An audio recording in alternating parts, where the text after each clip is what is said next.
సనాతనం అంటే అనేక సంవత్సరాలుగా కొనసాగేది, పూర్వం నుంచి ఇప్పుడు కొనసాగేది సనాతనం అనుకుంటే, మరి పూర్వం మనలో ఎవరైనా చచ్చిపోతే గుడ్డును కోసుకునేది కదా. ఆ సనాతన ధర్మం ఇప్పుడు వద్దా? సనాతన ధర్మం అనేటువంటి వాళ్ళందరిని అడుగుతున్నాం, అయ్యా పురాతనం నుండి వచ్చేటువంటి వారసత్వము, సంస్కృతి, సాంప్రదాయం, మా గొప్ప సంస్కృతి ఉండాలంటారు. మరి ఆ గొప్ప సంస్కృతిలో మా వాళ్ళు చచ్చిపోతే గొడ్డును కోసుకునేది అది మా సంస్కృతి, సనాతనం, మా సనాతనం అది.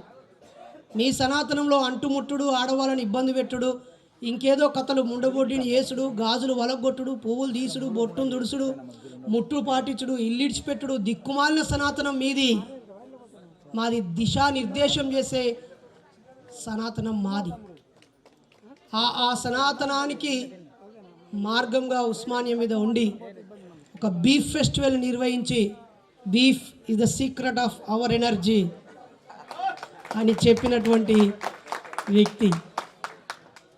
ఒక మ్యూజిక్, రకరకాల నిజంగానే శాస్త్రీయ సంగీతం, ఆ కీబోర్డుల మీద, ఏసీ గదుల మీద నిశ్శబ్దమైన వాతావరణం ఉన్నప్పుడు అది శబ్దాన్ని ఉత్పత్తి చేసి, రికార్డు చేసి, దాన్ని క్యాసెట్లలో వేసి అమ్ముకొని తెర మీద చూపించుకున్నటువంటి పరిస్థితిలో ఉన్న కళని, అది కాదురా కళ, నిశ్శబ్దంగా ఉన్నప్పుడు చేసే శబ్దం కాదు, అసలు ఆ ఆకలి శబ్దాన్ని, చెమట శబ్దాన్ని, కష్టం యొక్క శబ్దాన్ని, పేద బతుకుల యొక్క శబ్దాన్ని చూపించేది బీమ్ డ్రమ్ అని చెప్పి, ఇంతకుముందున్న ఎర్రటి వారసత్వాన్ని కొనసాగిస్తూనే ఇప్పటి తరానికి అవసరమైనటువంటి ఆల్టర్నేట్ కల్చర్ని ఇచ్చినటువంటి బిడ్డ శరత్ అన్న.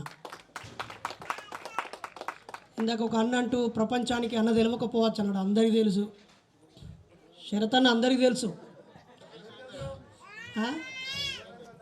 అందరికీ తెలుసు. మనకు మనమే ఏమనుకుంటామంటే, నేను ఎక్కువ పాపులర్ కాదు అనుకుంటాం. అసలే కాదు. నిన్న కాక మొన్న నేను చెన్నైకి పోయినా. Chennai central Egmore railway station నుంచి సెంట్రల్కి పోతా అంటే ఆడవుడు బైక్ వేసుకొని నన్ను క్రాస్ చేసి వచ్చి ఆపిండు. ఏమో మేమైనా రూల్ తప్పినామా, ఇటు కొడతాడా తిడతాడా ఏందో అని బిక్కు అని చూస్తే, అన్న జైన్ సాన్ అన్నాడు. అబ్బా జైన్ సాన్ అని అంటే ఆడు బరాబర్ మనోడే. ఇక జైన్ సాన్ అనే పదం కొత్తది కదా. జైన్ సాన్ అన్న, నేను తమిళ్, నాకు తెలుగు వచ్చు, నేను ఎప్పుడూ తెలుగు రాష్ట్రాలకు రాలేదు, కానీ ఆ తెలంగాణ పాటలంటే నాకు చాలా ఇష్టం, మీ మాటలంటే మాకు ఇష్టం, మీరు బయలుదేరేసి కదా అని చెప్పాడు. అంటే శరత్ అన్న తెలియనివాడు ఒకడు ఉండడు. తెలుగు తెలిసిన వాళ్ళందరికీ శరత్ అన్న తెలుసు. కోరుకొండ బుచ్చన్న తెలుసు, యోచన అన్న తెలుసు, మిట్టపల్లి అందరు తెలుసు. కాకపోతే మీ పాటలు తెలుసు, కానీ ఆ పాటకు మీ ముఖాలు టక్కున లైట్ వెలిగాయి. ఎక్కువ సార్లు ఒకడికి 10 సార్లు కనిపిస్తున్నాయేమో, అరే ఈ పాట ఈ అన్నదే, ఇది యోచన అన్నది, ఇది బాబ్జన్న వాడిండు, ఇది వీకే అన్నది, ఇది గోల్కొండ బుచ్చ అన్నది, ఇది ఏలే ప్రసాద్ అన్నది అని బుచ్చ అన్నది, ప్రసాద్ అన్నది, ఈ రేలా కుమార్ అన్నది, ఇది పేర్లు ఇప్పుడు అన్నది ఇట్లా చూస్తాం. కానీ ఆ డ్రెస్సు, ఆ అవతారంతో ఉంటేనే రేలా అనగానే ఆ బొమ్మ గుర్తుకొస్తుంది, లేకపోతే మేము చెప్తున్నా అన్న గుర్తుకొస్తాడు. కాబట్టి అందరం అట్లా ఎక్కడ కానే కావద్దు. అయితే నేను చూశాను, వచ్చిన కాడి నుంచి నా కన్ను ఇట్లా చూస్తూ ఉంది. ఏమైనా రకరకాల మత పద్ధతులు ఉంటాయేమో, కొబ్బరికాయలు కొట్టుడు ఉంటుందేమో, మౌనం పాటించుడు ఉంటుందేమో, శాంతి పూజ పెట్టుడు ఉంటుందేమో, లేకపోతే గడో సెలవు బొమ్మ ఎత్తారేమో, లేకపోతే ఇటు పక్క పొంటే ఏదైనా ఆరతి బొమ్మ ఎత్తారేమో, ఆడ పిండాలు పెడతారేమో, శరతన గుండు కొట్టి ఉంటుందేమో అని.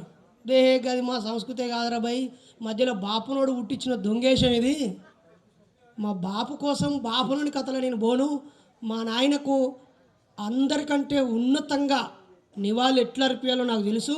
నేను అడుగేసి నా తోటి ఉన్నటువంటి వాళ్ళందరికీ మార్గం చూపిస్తానని చెప్పి బహుజన యాదిని పెట్టాడు అన్న. అన్నకు ఒక్కసారి సలాం తెలియజేద్దాం. శరత్ అన్నను ఆదర్శంగా తీసుకొని ఎంతోమంది ఇక్కడ ఉన్న కమ్యూనిస్టు యోధులు, అంబేద్కరిస్టు యోధులు, మహానుభావులు కూడా కారణాలు చెప్పి గుండులు కొట్టుకొని పిండాలు పెట్టి ఈ 11 వద్దుల 12 వద్దుల పోయి అయ్యగారు చెప్పిన కాడ గుళ్ళెవాడిన వాళ్ళు ఉన్నారు. నెల రోజుల లోపల ఆ బొక్కలు పట్టుకపోయి కాళేశ్వరంలో కలిపిన వాళ్ళు ఉన్నారు.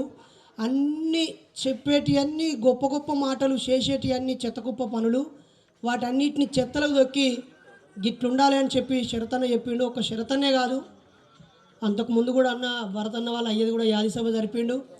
ప్రభు అన్న అని, ప్రభాకర్ అన్న అని జమ్ముకుంట్ల, ఇలాంటి మొన్న అన్న కుమార్ అన్న కూడా మొన్నొకాడ యాది సభలో కలిసిండు. భూపాలపల్లి జడల్పేట, అంతేనా, జడల్పేట దగ్గర రవ్వ అన్నది. సో ఇది ఇప్పుడు అంటుకున్నది. అమ్మలారా, అక్కలారా, అన్నలారా, సోదరులారా, మన ఇంట్లో సావు అయితే సావు కూడా ఒక ప్రత్యామ్నాయ పద్ధతిలో మనం సమావేశాలు జరుపుకోవాలి. ఆడవాళ్ళ నిన్న 16వ తారీఖు కదా, నిన్న నేను వెంకటేశ్వర్లపల్లికి పోయినా. మా 10వ తరగతి చదివిన మా దోస్తు చచ్చిపోయాడు, చిగురు సురేష్. వాళ్ళ భార్యని ఆ గాజులు తీసేసి ఆ బొట్టు దుడిపిస్తూ పువ్వులు పెట్టి అప్పుడే పీకేస్తూ గుండు కొట్టిస్తూ అవన్నీ చేస్తూ ఉంటే ఆమె నా చెల్లె అయితే నేను అడుగులందరినీ తిట్ల పడైనా చక్కగా తీసుకొని పోయేటోడిని. నేను వచ్చినాక మా భార్యకి చెప్పిన, రేపు ఒకవేళ అనుకోకుండా రైలు బస్సు ఇంకేడన్నా కొట్టో చంపినా నువ్వు గుండు కొట్టించుకొని పువ్వులు తీసేసి బొట్లు తీసేసి ముండబొడ్డయి ఆ పిచ్చుకత్త తెల్లశీర కట్టుకోవద్దు. నువ్వు సావిత్రిబాయి బాటలో మా ఊర్లో మొట్టమొదటి ఉపాధ్యాయురాలివి, నువ్వు టీచర్వి, కాబట్టి నేను చచ్చిన తెల్లారి నువ్వు బడికి పోవాలి ఆ రోజు వర్కింగ్ డే అయితే. అంతేకాదు 11 రోజులు 12 రోజులు ముట్టులు వీటులు ఉండొద్దని చెప్పినాం. కాబట్టి ప్రజలారా, చావు చుట్టూ అనేక మూఢనమ్మకాలు ముడిపడి ఉన్నాయి. ఉద్వేగభరితమైన వాతావరణంలో బలహీన క్షణంలో అవి మనల్నిపై ఆధిపత్యం చెలాయిస్తున్నాయి. మరి ప్రత్యామ్నాయ సంస్కృతికి బహుజన యాది అనేది బాటలు వేసినటువంటి ఒక గొప్ప మార్గం. ఆ మార్గంలో మనందరం నడవాలని, ఇదే సందర్భంలో మన చెల్లెళ్ళు ఎవరైనా, మన అక్క బిడ్డలు అన్న బిడ్డలు ఎవరైనా పెద్ద మనిషి అయితే ఆ ఫంక్షన్లు తీసిపడేయాలి. అలాగే ఈ 11 రోజులు 12 రోజుల కథ కూడా పెట్టొద్దు. బాపనుల పద్ధతి పాటించాలి మనం. చూడు, ఇది నేనే బైరి నరేష్ని అంటున్నా, సావు విషయంలో మనందరం బాపనుల పద్ధతిని పాటించాలి. బహుజనుల పద్ధతి వద్దు. మాలొల్ల పద్ధతి, మాదిగొల్ల పద్ధతి, మా శాలోళ్ళ పద్ధతి, మా అత్తగారు మున్నూరు కాపోళ్ళ పద్ధతి, మా తమ్ముని అత్తగారు సాకరోళ్ళ పద్ధతి, ఇంకో తమ్ముని అత్తగారు మంగళోళ్ళ పద్ధతి వద్దు.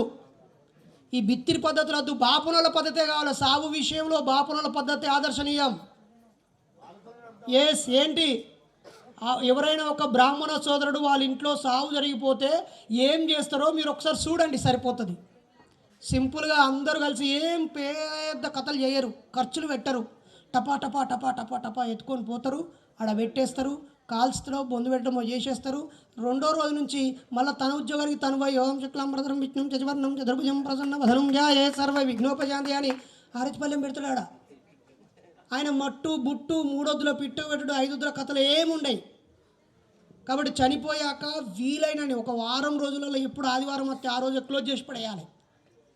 అంతే, వారం రోజుల లోపలనే చచ్చిపోయిన వాళ్ళకి సంబంధించి నివాళులు అర్పించడం అయిపోవాలి, మనం కలవడం అయిపోవాలి. కానీ నెల రోజులు పెట్టుకొని ఈయనకో బాటిల్ పట్టుకొచ్చి ఈయన దాయిపిస్తాడు, ఆయన బాటిల్ పట్టుకొచ్చి ఆయన దాయిపిస్తాడు, తాగిపిచ్చి ప్రోగ్రామ్ ఈయన పెద్ద ఆయన చచ్చిపోయినా అని చెప్పి ఉన్నోళ్ళని సాగు కొట్టడం కోసం కుట్ర చేస్తాండ్రు. శాంతి ఏదో అంటారు కదా, సల్లబుచ్చుడు, కడుపు సల్లబుచ్చుడు అంటే సల్లతోటి సల్లబుచ్చుడు. ప్రవీణ్ సార్ చెప్తాడు, ఆర్ఎస్ ప్రవీణ్ సార్. నిమ్మరసం ఇచ్చో, సల్లనిచ్చో, మజ్జిగ ఇచ్చో, జ్యూస్ ఇచ్చో మీరు సల్లబుచ్చాలి. కానీ మందు బాటిల్ ఇచ్చి పాపం వాళ్ళకు ఇప్పుడు ఉన్నోళ్ళని కూడా చంపడం కోసం కుట్రలు చేయొద్దు.